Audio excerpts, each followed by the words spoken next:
Great. Yeah, so we'll get started. My name is Anu. I am a education studies major at Southern Oregon University, and I'm also in the holistic education program. I have the privilege of working with the Center for Holistic Education and with the Holistic Education Review. And it consumes my mind all the time. And I'm so glad that I'm in this space with all of these people who feel, I hope, the same way on some level. And yeah, I'm excited to share a little bit about our journey. I can kind of introduce myself as well. My name is Stephanie. I'm a recent graduate of SOU with education studies as my major, and then a focus on holistic education and social emotional learning. I am currently teaching at Anu School in Bangkok. So it's quite early here right now, and so I apologize for my voice. It's kind of still morning. But yeah, and so like Anu said, I too am excited to be here with you all and kind of share our experience and um, yeah, have a conversation about it. So yeah. Anu, do you want me to start rolling with kind of the beginnings? Yeah, go Awesome. ahead. Okay. So yeah, we had the privilege of taking a peek and heading over to Orcas Island this past June um, to visit the school and kind of take a peek and see what holistic education is looking like in a official school setting. Because Ashland, though we have a lot of community schools, it's always nice to kind of be able to go and travel and see what else is happening. And so Anu, Gianna, and I, after the conference, were really inspired by everything, and we wanted to continue that. And so we had reached out to Paul and was wondering, hey, can we come visit? We would love to see what holistic education looks for you guys. And so we got to planning and we headed up. I don't remember the date, Gianna or Anu. What day did we?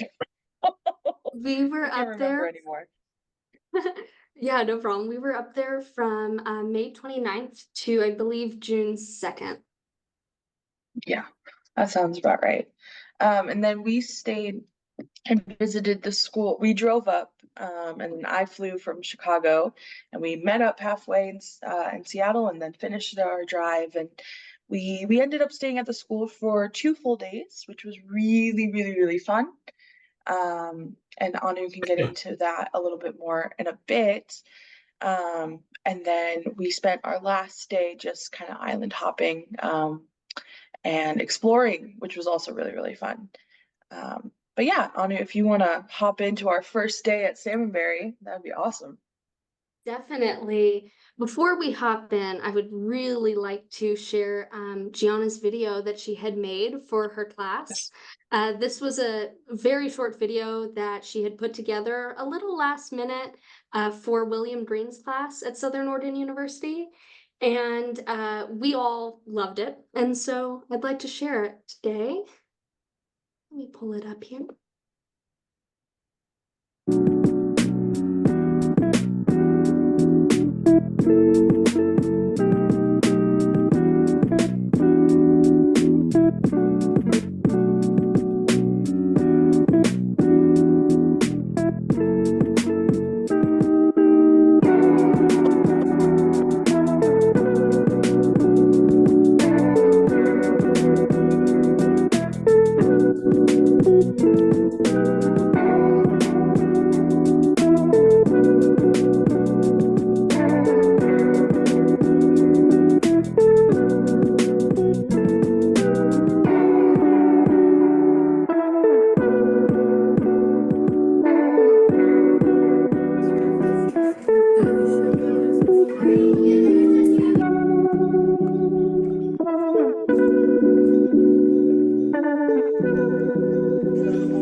For happy days bring in another moon, but oh, how methinks this old moon wanes.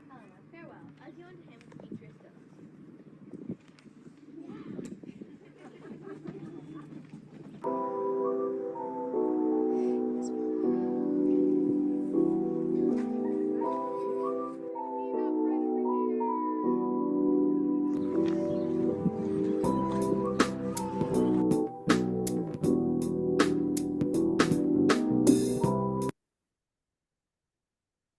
That is the wonderful video that Gianna had put together. We didn't actually get a clip of one of the classrooms, unfortunately, which was the Cedar classroom, which had the 8 and 9-year-olds, I believe. But that classroom is just as beautiful as the other ones that you saw, and each one spoke so loudly towards the dedication that the teachers were putting in.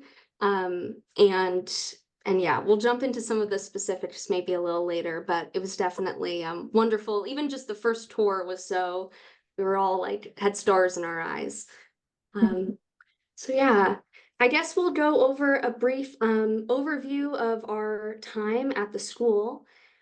Starting with Thursday morning, we got there bright and early with Paul, and it was great to just like immediately you were immersed into the world of Salmonberry. And one moment that really stuck out to me was as soon as we walked up to the gate, a student had come up to Paul and said, "Is it time yet? Like, can I go in?" And Paul looked at his phone and it was just barely time. Like, I mean, it had just turned 8:45.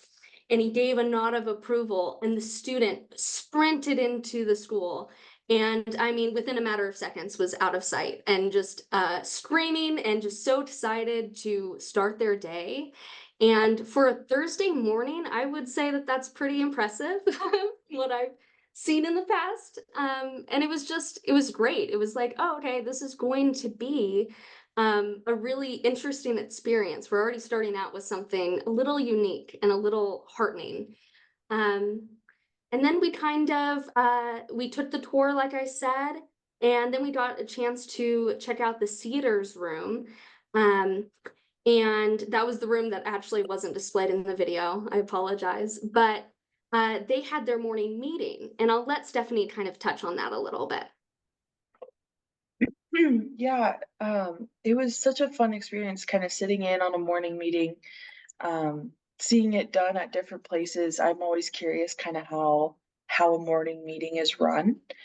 And so sitting with the Cedars, it was really cool to kind of just see the collaboration and the community that they create. Um, and I might be getting them confused now because we sat in on two different morning meetings. And I can't remember which one, so Anna, you'll have to correct me. But I remember for both, there were opportunities for students to share, a lot of movement, getting them excited for the day. What are we doing today? Type of activities. But for the one class, I remember there was an opportunity where they could choose either a song or a poem or something like that, where they could choose what they wanted to do. And they were all so excited to be able to pick their song of the day. And they all, do you want to have a choice or do you want your friends to help you pick the song? And all of them would get so excited to pick it, and seeing them get up and dance and just have fun was so enjoyable. And it made me want to have fun. They were so excited. I wanted to be part of that as well. And then I believe with the little bit younger kiddos, seeing them kind of work through some problem solving, because someone wanted to do an activity but it wasn't their turn anymore, and trying to navigate that, and having the feeling of, but I deserve my turn, and how do we work through finding a way to make this fair for everyone, because technically it is your friend's turn, and how do we work through that? was really, really cool to see just how fluidly it happened. Like, yes, there was a problem, but let's solve it and let's find a really good solution that everybody feels like they get a little bit of something. And so those were really truly the two things that stood out to me in the aspect of morning meetings, which was really cool. Yeah, I'll bounce off of that. And you gave a really perfect example of what I thought was really special about the Cedars, where they did have that kind of assigned job type role during their morning meetings, and they all got to choose a little piece. We only got a small portion because they did an amazing science demonstration actually before their morning meeting, and so it kind of ate up a little bit more time, so they could only do kind of an abridged version. But yeah, like Stephanie said, they all got to choose, or one person got to choose what song they all danced to, and they had to pick a greeting. And so I believe the greeting for the day was eye contact. And so in the circle, one person started and gave eye contact, and it went around the circle. Which was awesome. And it was really amazing to see how invested these students were in greeting their friends in that kind of way. It's something that I've never really seen before, and so that was really special. And then they also had a share portion, so that was great. And as Stephanie shared, the Otters also had like a cool restorative justice circle kind of happen while we were hanging out in there, which was also really great to see.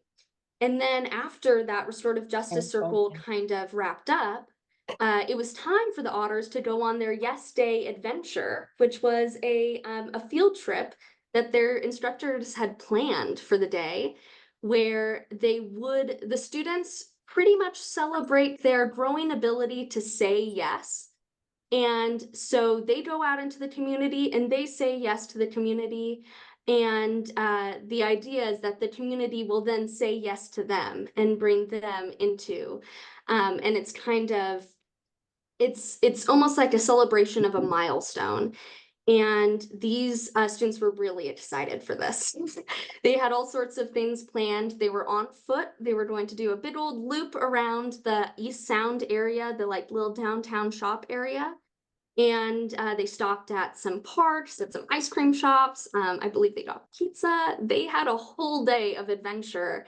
And so that was amazing too. So we got to say goodbye to them while they were off on their adventure.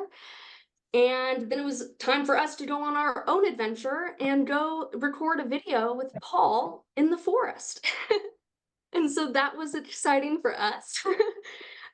We got to go to their off-site outdoor classroom, and it's a beautiful space. It's a hatchery that's in town, and I believe they share it with another school. Paul, feel free to interrupt me if I get any of this wrong, but they share the space with another school, and there's some logs and a nice little tarped off area so that you can stay dry. And we sat there and recorded a podcast episode with the birds singing in the background and water falling in the background and all sorts of nature sounds. And so that was special too. I'll put in a link to the podcast episode in the chat very soon as well. And then it was time to prepare for the production of Midsummer Night's Dream that the older students were going to put on. And Stephanie kind of had a pretty interesting experience speaking to one of the students of the Eagles. For context, the Eagles are the oldest group in Salmonberry. They're going to be, I believe, 10 to 12 years old. And they are absolutely just the most charming group of students. We often found ourselves in the Eagles classroom because they were so open to us. And so talk about saying yes to the community. They were all very, very comfortable with speaking to adults as casually as they would their friends, and even bringing their friends in and saying like, oh, hey, yeah, like they like this thing too. Yeah, let's talk about it. And so that was really great as we were preparing them and getting their costumes ready, doing hair, doing props, all sorts of little last minute details. Yeah, those eagles, goodness, they're so sweet. I remember as we were kind of in the chaos in the midst of it, getting everybody ready, a student came up to me, and this kind of quiet moment, and turns to me and goes, "So how are you feeling about this experience?" As if I was the one getting prepared to go put on a show. And it took me aback, and I kind of had to sit there and think about it for a second. I was like, great question. How am I feeling in this moment? And I think I said, I'm excited. I'm very curious to see your show and kind of experience it and see what you guys have worked so hard to do. But it was just in that moment of, these kiddos are middle schoolers, and seeing them so curious and wanting to kind of accommodate and make sure that, we too were having a good time, and enjoying in the fun was just so sweet, and really, really took me by surprise. So that was one of those reasons I think that we all kind of stuck around with the Eagles, because they're just so fun. And so it was a joy to hang out with them. Definitely, it was. It was. And I believe that same student had also had a conversation with us where they said, why are you here? Like, and so we kind of explained, we're going to become teachers, but this is kind of our thing, right? This is different, and this is what we like. And so we want to see you, and we want to hear from you. And I remember their response being, cool. Yeah, it is pretty cool. And so it was interesting. I don't think that was maybe something that they thought was a part of maybe the college experience or the young adult experience, but going out and doing these things and participating in it before you are it. And it was interesting, like seeing their reaction to that and how open they were to that new experience. And that led on to a bigger conversation of like, do you enjoy going here? Like, what pieces are really special to you? And they mostly spoke to the sense of community in the school, and as I'm sure many students would. And it was just really great. It was a really special moment. As Stephanie said, it was like in the middle of this like really hectic environment, a pretty small space for as many humans as we fit in there. And there was a lot of tying, hairspray going everywhere. And even in the middle of that and all of that excitement, that student still took the time to check on Stephanie, and that really stuck with all of us. When we heard about it, we were kind of, yeah, taken aback. It was like I didn't even know that was like that could happen. And I can't say that I would even have the same reaction if I were that student preparing for Midsummer Night's Dream, that I would go up to a stranger and say, how are you feeling right now? So yeah, it was very sweet. And then we got to actually watch the play, which was pretty awesome. And I actually wrote down in my notes here that it was one of the best student productions that I've seen. And I'm like not even tooting their horn. It was actually pretty impressive. And these 10 to 12-year-old students were throwing down Shakespeare like it was nothing. And it was really, really cool to see. Another really interesting piece, I don't know if you caught it in the video, was that they also had some parents come out and participate. And they were also casted in the play along with Paul.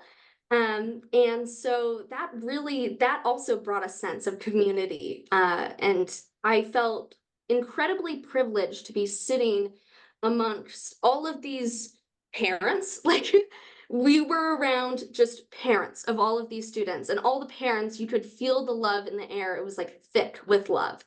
And at first it was like, oh, this isn't really us. Like, we're not parents right now in this situation. This is weird. We're gonna sit in the back. But after a couple minutes, I could feel that same like heavy, thick love radiating from Stephanie and Gianna and I. And we were sitting there smiling, watching these guys like do their thing and do it so well, and problem solve in the middle of the show. And all just so great. So yeah, and another really important piece that I wanted to point out, just because I've never seen it done before in this way, was that the instructor, Kari, will meet after everybody's casted for their role, will meet with each student and ask, what pronouns would you like your character to use?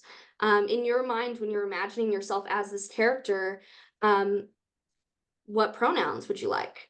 And the students express to them what they would like, and then Kari goes through onto the script and changes those pronouns, which is a new level of dedication. Like that just is mind-boggling to me. Even working in production for documents, I know what a task that is to try to find each pronoun and say, who does this pronoun belong? Who are they speaking about in this moment? And assigning it correctly. It's awesome. It's really cool to see. And it was really unique. And so the show was actually about Hermia and Lysandra instead of Lysander. And so that was really cool. At first we were a little confused, but we caught on. We caught on. And then after that, that was our last day. It's or our the end of our first day at Salmonberry.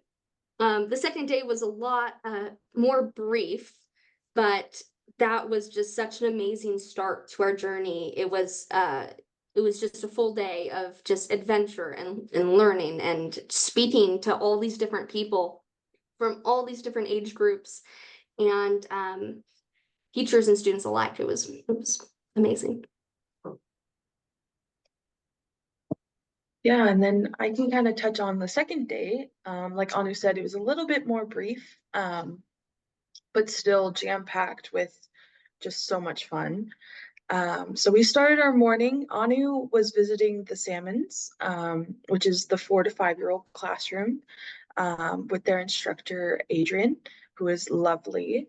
And I know both Anu I unfortunately wasn't able to make it into their classroom for very, very long, but both just loved being in there and said that it was just such a joy, and that she is such a joy. And so seeing that interaction, her with the students, was just awesome.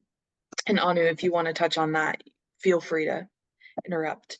But yeah, and so then after that, Gianna and I, we visited the Otters and sat through another one of their morning meetings, which was really fun. And so we got to kind of experience what we experienced the first day again, just kind of observing play, observing how their teacher would lead them in the morning.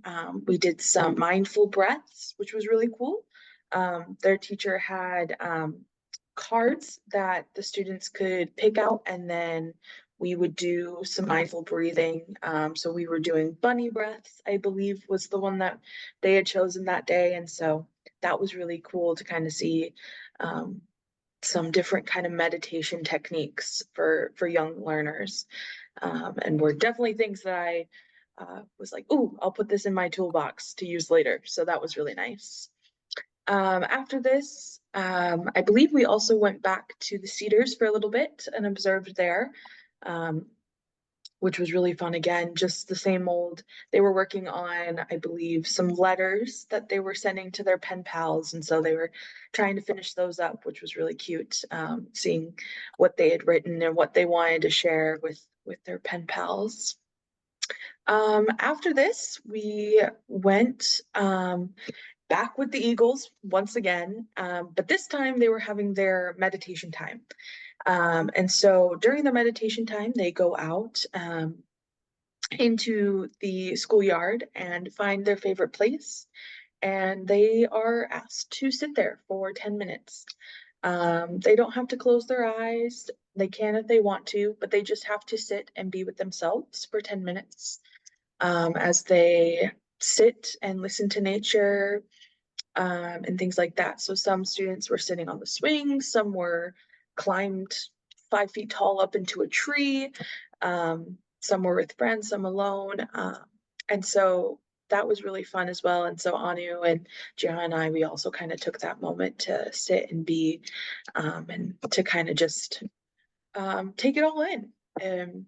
and kind of reflect, which was really nice and kind of needed in some of those moments when we've had a busy day playing with kiddos. Kind of having that moment to kind of ground ourselves was really nice.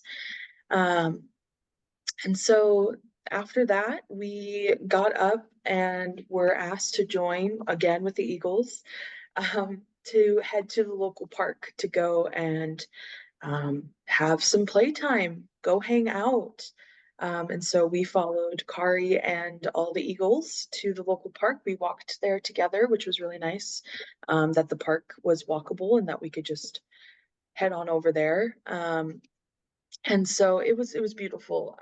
It's such a fun park, kind of hidden away from the main area of the island. And so um, it was really nice. While the kids played, we were able to kind of sit and talk with Kari. I think we were there for almost 2 hours, just really hearing everything that the Eagles are about, talking about their curriculum, talking about why they choose to teach these subjects and why they feel this is important. We ate like anything and everything, which was really, really nice to kind of um, learn a little bit more about the importance and why Kari feels that this information should be taught. And so I really enjoyed that piece. And so with that, we were kind of just bouncing back and forth with questions, ideas, advice too, which was really fun. And then again, being able to see the kids play and enjoy and, seeing these 12, almost 12-year-olds roughly still being willing and wanting to play and have fun and enjoy was really, really cool. Because I know for a lot of kids and a lot of schools, they lose that playtime and they don't have it anymore once they get into those middle school kind of grade levels. And so seeing them still be able to partake in that childhood play was really kind of touching. And to see how excited they were to go play and play dodgeball and play on the playground and kind of invent games together, which was really cute. Kari and I and all of us had the conversation of that dodgeball is quite different at Salmonberry than what you might expect it to be. And so I still was struggling to understand the rules of the game and what was happening, but they all knew what was happening, and that's what mattered. But yeah, and then after that, we headed back to Salmonberry and finished out the day, and that was really truly the last day.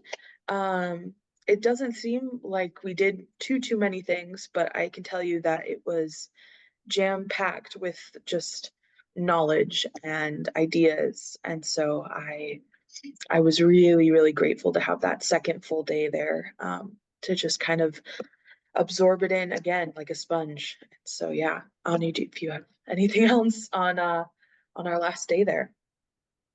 Yeah, I agree with everything that you said. It was awesome to get that second day to also kind of go back and think more like, okay, well, I saw this and I have a question about this. I'm gonna go find that instructor and ask them. And so that was really special that we also had that time to reflect overnight too. And our car rides back and forth, our debriefs were extensive, just with all of the stuff that we had all individually witnessed, and then we'd be like, you got to see that, aw, like you're so lucky. And so it was a wonderful time. And yeah, to speak on our experience talking with Kari, the Eagles instructor, like we really did interrogate her for almost 2 hours. It was intense. And every single question that we had, she had a response. And it was really interesting. We actually, I think that's probably when we learned most of what we had learned over the trip about Salmonberry as a school and their mission and their history. And it was really great. It was really special too. And then while we're having this conversation, we're looking over all of these students playing on the play gym all together and climbing, having all sorts of fun. And it felt so magical. So yeah, that really did conclude our time. And I'm curious if anybody has any questions or comments or anything like that for us. We're open. Or Paul, if you'd like to share anything. Well, as you would guess, I'm just glowing. It's lovely to hear your impressions and descriptions, and it was lovely to have your visit. I think it helped actually our teachers to be reflective before, during, and after a little bit, and stimulated good conversation for us too. I guess one thing I'm thinking about and just noticing, particularly with your descriptions, is the, from sort of a leadership perspective and from as educators, the decisions we make about the extent to which teachers are empowered to have their own autonomy and creativity, and the tension that there can be between that ideal and a very clear like mission or philosophy or guiding sort of documents or statements, and then so if you're really attached, as I am, to a very kind of defined vision, how can we also let the individual teachers interpret and bring their passions and creativity and uniqueness to the creation of their classroom curriculum materials, all of that. And I think many pedagogies that have more or less aligned with aspects of holistic education have chosen the former. That is, to, like, Waldorf schools are very clear about which verses we're going to use and how we're going to have children move through space and what the, as opposed as a, yeah. So it's just interesting as I hear you're describing Kari's classroom or Adrian's practice or Eliza and the Otters and the way she handled conflict in meetings and stuff. It strikes me, knowing them well, as very much about them as individual creative leaders. And that's been for better and worse over the history of the school, I would say. Like, it's a lovely thing when it's working, and then sometimes there's tension around that too, and someone's passion, vision, interpretation is a little different than what so at the moment we're humming along nicely, but it's one thought I had. Yeah, definitely. It was something that we also reflected on, as you said. All of our observations are kind of pointing towards how unique each instructor was, even within this container of a holistic school, which brings its own connotations, right? Like, for better or for worse, when you say that you're a holistic educator, there is some energy that comes with that other people may interpret different ways. And so I think we all expected to walk in and see something like a Waldorf school that has those, those procedures like that, and has kind of a through line that was more apparent in terms of procedure. And what we found was that the through line really was the heart and was the message that went along with each instruction. It wasn't, it was all, I would say, if we're talking in terms of reaching a goal together and just taking those steps forward, I found that all of those steps forward were taken in terms of the emotional capacity of the students. I'm not sure if that thought was totally substantial, but I guess what I'm trying to say is that they they all had a unique way of doing it, but each instructor was moving towards that goalpost of creating a completely inclusive community. And hearing how the instructors would speak about their students, even speaking about students that may identify as non-binary, gender non-binary, and things like that, and talking about those conversations with those students, that had a lot of heart in it. And it was so apparent that the goal was to support that student. And so that was the through line for me. I'm not sure if I totally answered your question, but I'd be curious if anybody else had anything to add on to that.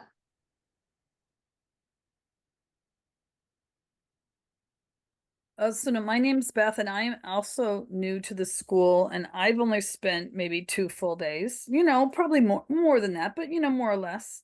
And I'm lucky enough to be able to take over one of these lovely classrooms. But what I noticed, because I am, new to this environment, is that there's a real honoring of the students' energy and life force, you know what I'm saying? So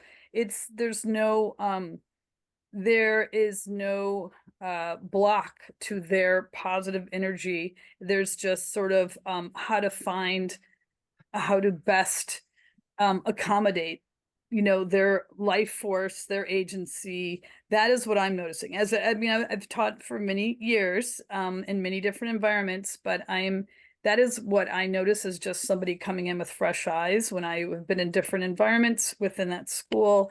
It's all yes. It's the power of yet and the power of yes, and letting the students, you have to have their energy and life force in order to have the, education and the community. And there's definitely people go out of their way, the adults, to make sure that everyone's pathway is honored, is what I've noticed in my fresh opinion, so. It's rather beautiful to hear your descriptions. I'm taking it in as if I was in the room with you. I did observe, but it wasn't for more than an hour one day. And I came away with many of those same feelings. So you describe a lot of what you saw. And I'm wondering what you felt physically as you were observing. I guess I can touch on that a little bit. I think I felt a really big sense of inclusion and community and belonging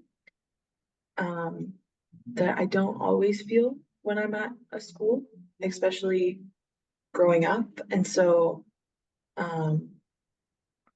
feeling that kind of just that joy and that light that we've kind of spoke on of the students, feeling that really truly was just, it made your heart happy in a lot of ways.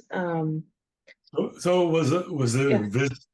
Was that your visceral experience? I mean, like, Yeah, I would say it was just, on?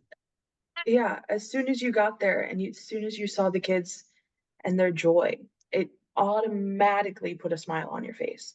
I think all of us were just like smiling ear to ear the entire time. And like I said, that doesn't always happen when you're observing a school. So I think we got really lucky in that regard. I can let Anu kind of share if she has anything to add in that feeling. I totally agree. It is contagious. It's like when you witness their excitement to learn, you're moved to also want to learn in that situation. And so I can definitely agree with what Stephanie is saying. I think also that feeling that I think I was personally feeling during the student production was pretty prevalent throughout my experience there. The thickness of the air during certain times where you could feel the excitement of the students, and it all built and snowballed, and this a cumulative excitement between the students and the instructors and us as observers that was so breathtaking and kind of undeniable. It was so moving.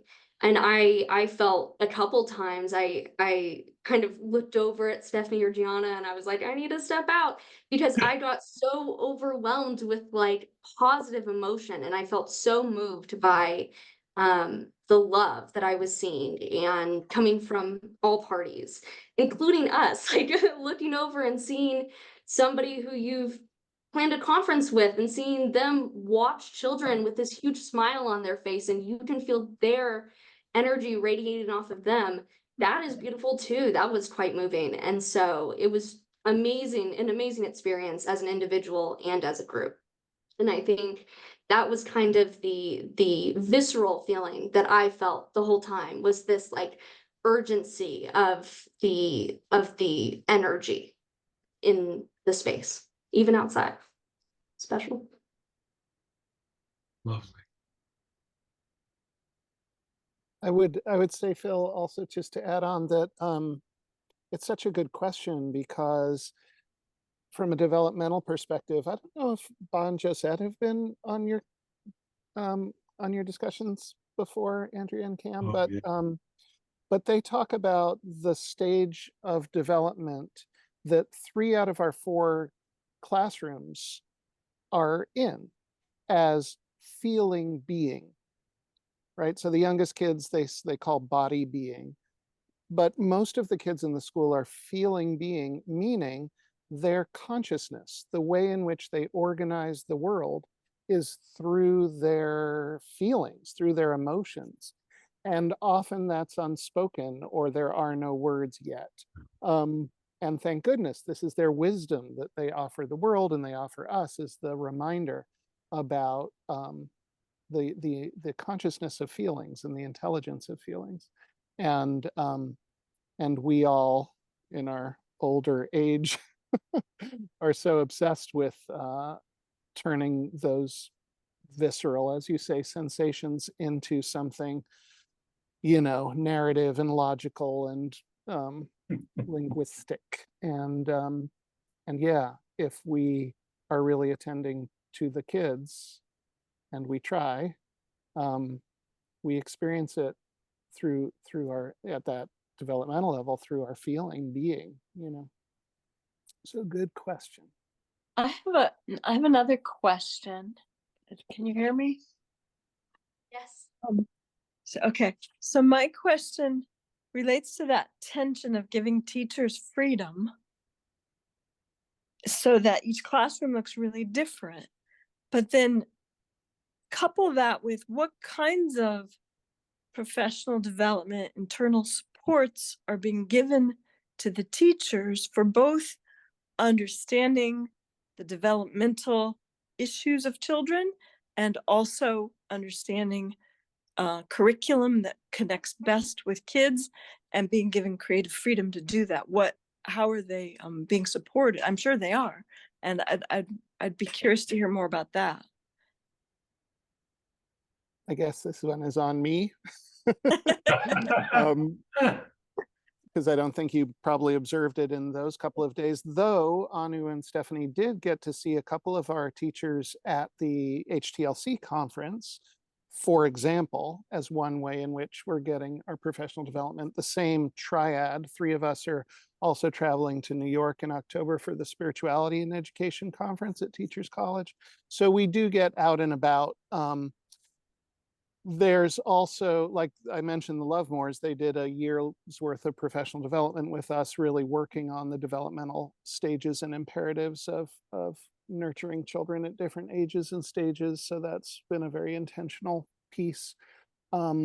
Recently, we've put in a lot of time and professional development attention to to issues around equity and justice.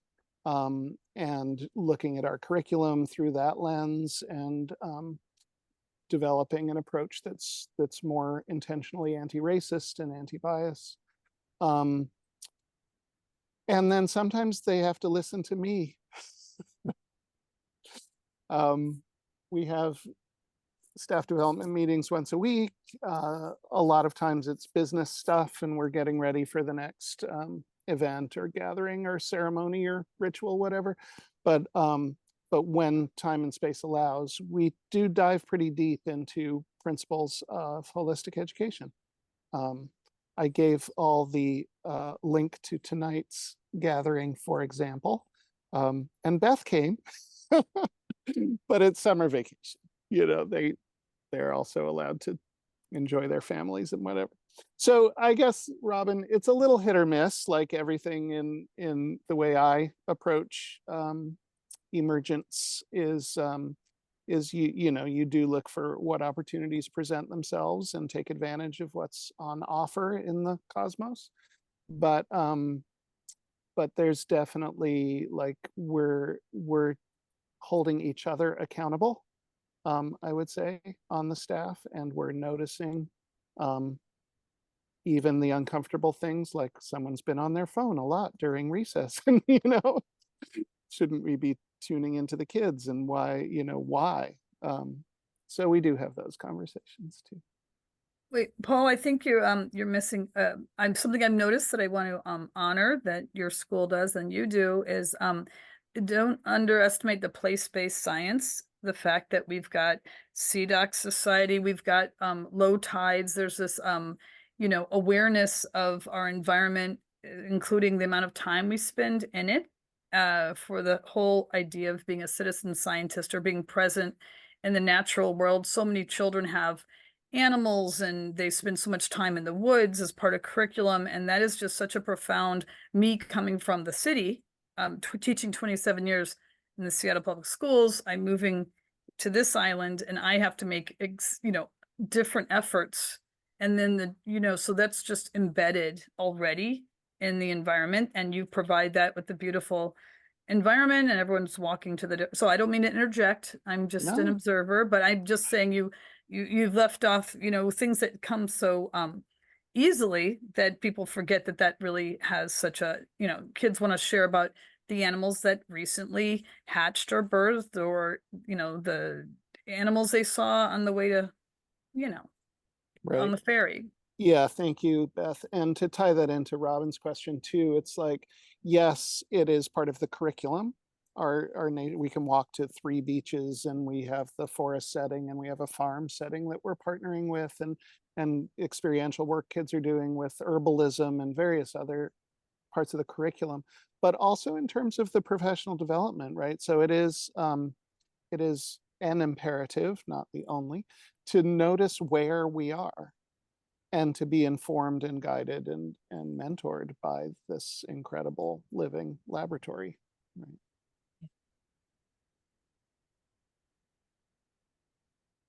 I was just curious about the use of technology in the classroom space and how that's integrated, if at all, in terms of computer use or just like the act of using the internet. How much of that is connected with at the school?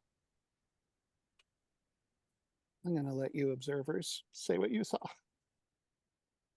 So I can't speak for all of well, I can, in the sense that I gathered there are no computers necessarily that the students use. I remember that was one of our questions that we had for Kari as well when we sat down with her. And what we found was that, for example, they have these personal passion projects where they get to pick a theme and do a whole presentation or project on it. And so we asked, what does research for that look like? And it was really interesting that the students actually don't really surf the web while doing this research.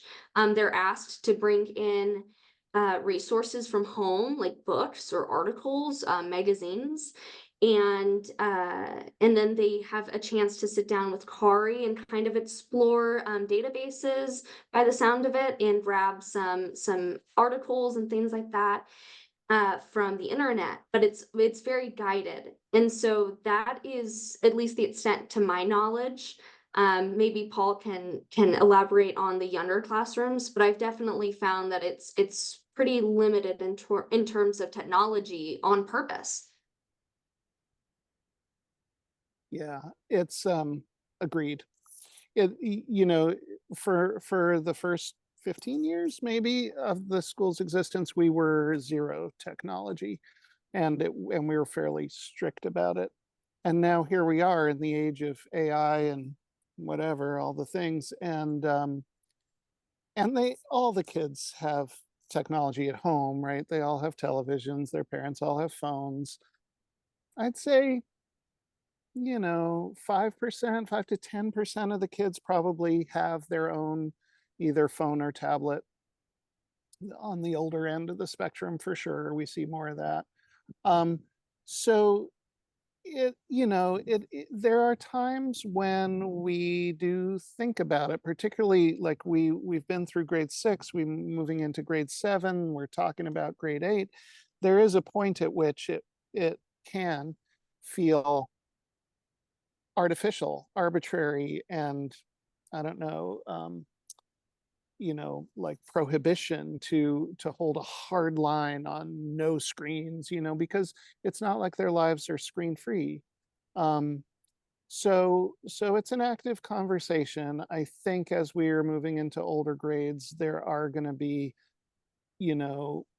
probably times when we have to have a technology policy, and that certain activities are going to be not only allowed, but facilitated and taught and guided within the school. But it's a slippery slope. And so we're just trying to go in very carefully. I'd say right now, teachers are the only ones who control the technology within the classrooms. And so they may decide that it's worthwhile. We're studying whatever, desert ecology, and the kids have never seen a desert. It'd be really useful for them to see a desert. So like to bring in a screen that's going to give you a sense of walking through a desert landscape, or introduce you to the biotic community of that ecosystem, or another time period or culture or whatever. Teachers are making those decisions, but they're doing it judiciously, I would say. And yeah, sometimes kids are using computers at home. The thing is, the environment is so precious to us at the school that I just don't want it corrupted. At least that's how I think of it, by the buzzing and beeping and, tech problems and IT solutions and the obsessive qualities of being on device. I don't know. There's just so many reasons to try to hold it at bay as much as possible. Do you have to defend that stance sometimes when you have new parents who are coming to observe, and new kids who haven't been exposed to the idea that you can learn without technology? Yeah, occasionally, like, and there are increasingly sort of standards and kind of literacy expectations of like, kids should know how to do a presentation. I'm like, absolutely, they should know how to do a present, but they mean they should know how to do a PowerPoint with a stack of 30 slides and some animation, and like, is that how we define a presentation? I guess it is. So yes, sometimes there's a little bit of skepticism. I just think our time with the kids is short, and the depth of experiential learning, like how much you can learn with your hands and your body and your community, is so exponentially more powerful. At least the potential is there to be more powerful than almost no matter how sophisticated you are with your device.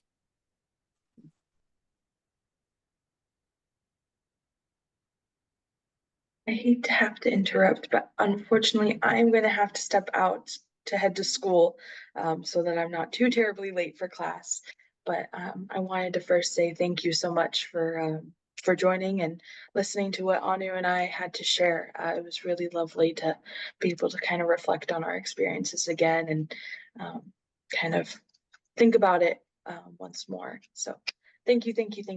But I unfortunately have to head out. So it was good to see you all. Have a good one. Thanks, Stephanie. Say hi to our Rune friends. We'll do. Say hi to Tick. Hi to Yes. teacher Tick. We'll do. Thanks, Bye. I really want to celebrate, I'm sorry, Stephanie can't hear this, but both of you and Gianna as well, for taking the initiative to reach out to Paul to say it's important to us to come and see what this really looks like. And in my experience and of being able to travel and visit schools, it is unparalleled to be able to be in the presence of the teachers, of the students, and this feeling body that we're talking about is not only important for the students, but important for us as the teachers, aspiring educators, to see that potential. And you use that word a few times, that there's a student who actually cares enough to take the time to ask how we feel in this moment. The potential of what a classroom could look like, the potential of technology is almost non-existent in a classroom space, and to have educators see this firsthand, I just think is incredibly important. And that professional development that Robin was asking about, not only for those of us who are still stepping into the field, but for current educators to be able to visit other schools and see, hey, things can be done differently and it works and it feels this joyful where I get to see a child running into their classroom. I mean, that is remarkable and something that is felt in the place. And when you describe your experience and also your conversation with I forgot her name, the teacher from the Eagles, of you had the experience, but then you also got to have this really deep conversation of what was happening there as well. And it sounds like the combination of being there with also being able to reflect and hear this really opened your eyes. And sometimes I feel like, as being kind of the lead teacher in the space that we have, I say to Camden all the time, I really appreciate when I don't have to be the one who's like in charge or making sure everything's going the way it needs to go, and someone else is the leader, even if it's for a short period of time. So I get to step back and I get to really see the students and observe the space and understand what's working and not working, because I think when we're in it so much, it's easy to get lost, but being able to step into a different environment and see how other teachers are doing it is just invaluable. So I applaud you for taking that step. And if anyone else watches this recording and our students, or current teachers, go visit Salmonberry, go visit. There's so many wonderful schools that are out there and doing it right now. It's happening. And so I'm just so happy that you all got the chance to do this, and thank you, Paul, for having them. And Yeah. really I will echo and amplify that sentiment. And Anu, it was so, like I said, it was really important for us as a staff to have you visit. That's the other thing. Like, never think, if you're audacious enough to knock on a door and go visit a school, that like you're a burden or you're imposing or something. Like, it's really good and healthy for the community. And Andrea and Cam, you guys have been such good models for that as well. The schools that you visited and then blogged about and wrote about and photographed and stuff really gives us the sneak peek. But then, yeah, you got to experience it viscerally, to use that word again. I've spent my last year doing my dissertation research, which has involved traveling around the world and visiting schools with a particular lens. But what I get out of it is just that incredible lived knowledge that you can't have by reading about it or visiting even the best designed websites or scholarly articles, as much as I'm attached to those things too. Yeah, we gotta get in each other's spaces and ask each other questions. 100% agree. Totally. And thank you to you guys for giving us the opportunity to both go and to speak about it. And even talking today has reminded myself of all of the same emotions that I was having that weekend. And it was so enriching, both personally and intellectually. I mean, we were coming back from it saying, like, wow, this really inspired me to do this. And, as the trio, we decided to pick up podcasting again on a show that had been in hiatus, and we're still going. We just interviewed Remington Cooney, so you can see that next week. And so yeah, it's just really exciting, and it was such a prominent moment in our lives as well. Like that really meant a lot for us to go before the other two. Gianna and Stephanie had graduated pretty much a month after that. And so that was really special too for us to have that like girls trip and to go to an island and do something spontaneous. This whole trip was planned in like a month. And that is really spontaneous, at least for me it is. And so it was just a great experience. So thank you all around, and thank you to everybody who came out to hear about it. And if you have any other questions, I'm sure Paul can answer them. I'll put my email in the chat too. If you want to speak to me about something that I observed, but thank you so much for coming out. I appreciate it. And send us the podcast link to Anu, because that was great. There it is. Perfect. Okay, there it is. Awesome. I think Thank that you, link is also everybody. in the email I sent out, so you miss it. Thank you. Well, thank everybody, really. Thank you. Soon. Good Yeah, night. thank